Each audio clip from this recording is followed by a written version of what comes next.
ছোৱালীৰ কিছুদিন ধৰি গা বেয়া, খাব দিলে একোৱে খাব মন নকৰে। কিন্তু মাক হিচাপে চেষ্টাটো কৰিবই লাগিব। আজি মগুৰ দালিৰ পায়স বনাওঁ বুলি ভাবিলোঁ। পায়স একজেক্টলি হয় নে নহয় নাজানো, কিন্তু এইটো ৰেচিপি অকণমান টিউটৰিয়েল এটা চাই লৈছিলোঁ, তাৰপিছত ট্ৰাই কৰিছোঁ। মগুখিনি ৰাতিতে তিয়াই থৈছিলোঁ। ৰাতিপুৱা উঠি পেলাই সেইখিনি পানীখিনি আঁতৰাৰ পিছত অকণমান ৰোষ্ট কৰিলোঁ।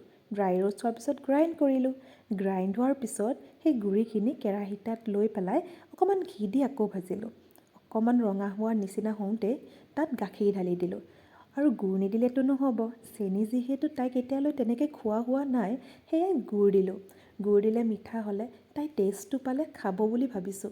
নাজানো, এয়া মোৰ প্ৰচেষ্টাহে, ক'বতো নোৱাৰি খাবই নে নাখায়, কিন্তু মই ভালদৰে ভাল এনাৰ্জি এটা দি পেলাই বনাইছোঁ যাতে তাই খায়। এয়া ফাইনেলি আমাৰ ৰেডি হৈ গ'ল।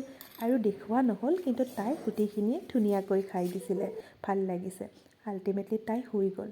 মাক এগৰাকীক আৰু কি লাগে, ধুনীয়াকৈ মাইনাজনীয়ে খালে, মোৰ সেয়াই শান্তি।